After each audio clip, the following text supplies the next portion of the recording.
में बना ही मिसरी मलाई कायम कुआ में बना ही मिसरी मलाई नहीं कायम कुआ में बना ही मिसरी मलाई नहीं कायम कुआ में बना ही मिसरी मलाई पहले पानी वो तो पीस के लिया गणेश के मम्मी गणेश के मम्मी बस कौर भाग किया गणेश के मम्मी बस कौर भाग किया राउर भंगिया बढ़े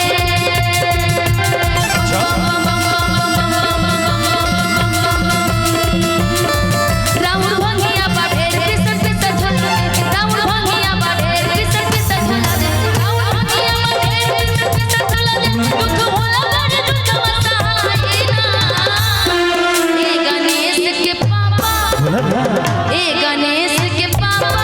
हमसे भांग पिसाई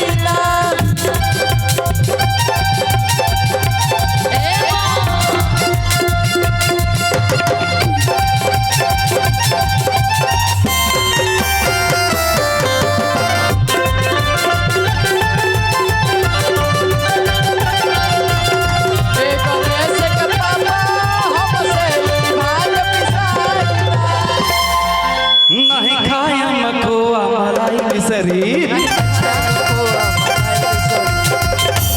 नहीं चितवा से भगिया के स्वाद बिसरी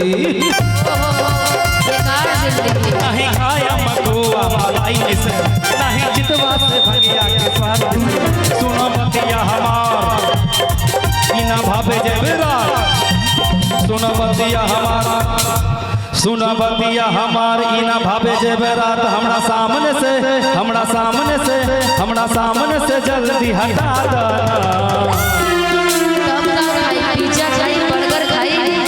गणेश के मम्मी गणेश के मम्मी बस मोहर भाग के याद गणेश के मम्मी बस मोहर भाग के याद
चलते रहो भाई पूरा क्यों रोक दे रहे हो चाहे राजी होई चाहे होई ना अच्छा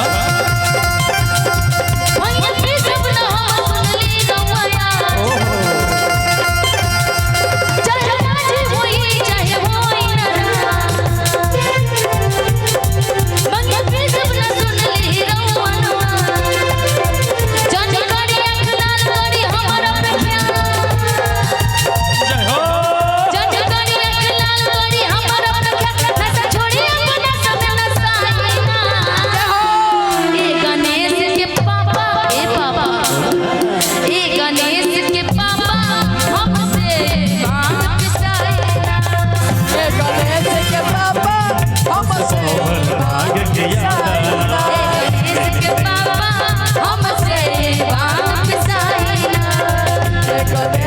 मम्मी बस भर भाग किया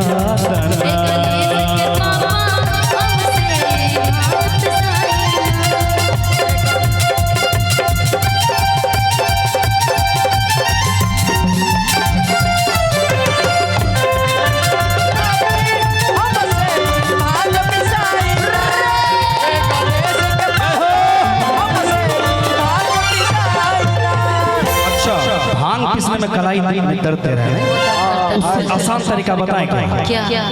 अच्छा भंगिया ना दे भूत गांजा मला, अच्छा काम मेहनत के काम पाई जल्दी कला। अच्छा भंगिया ना दे भूत गांजा मला, काम मेहनत के काम पाई जल्दी कला। अच्छा भंगिया ना दे भूत गांजा मला, काम मेहनत के काम पाई जल्दी कला। हो जो कहाँ बाची लम लेके अब हमारी दम,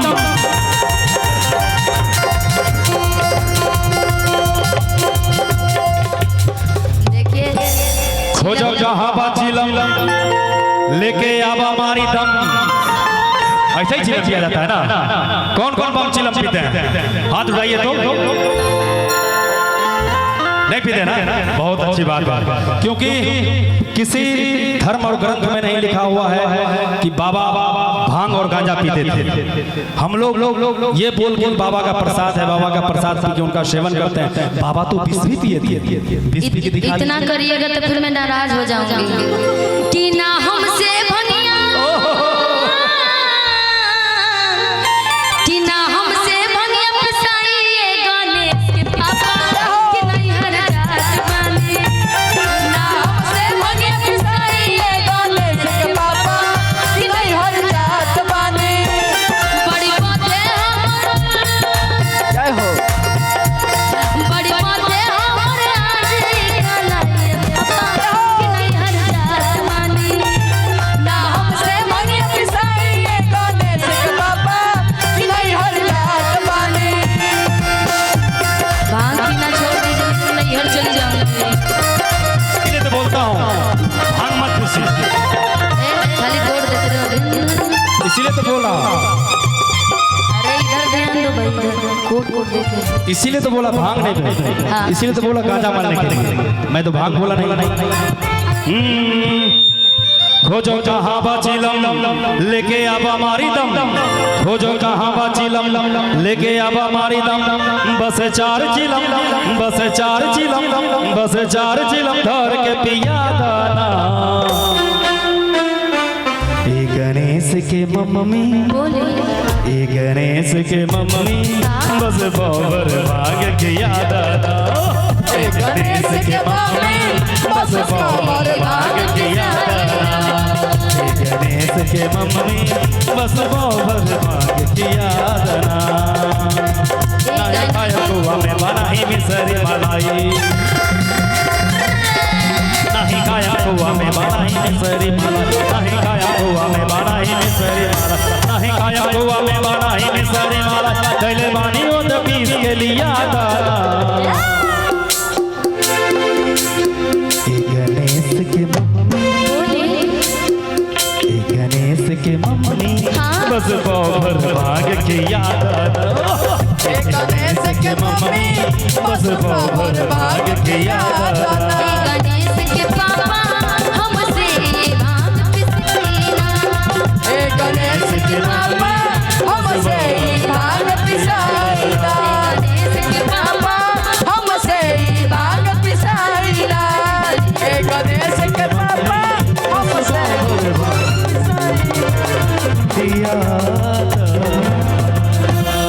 कि ये गणेश के पापा कि हमसे भांग पिसाइना।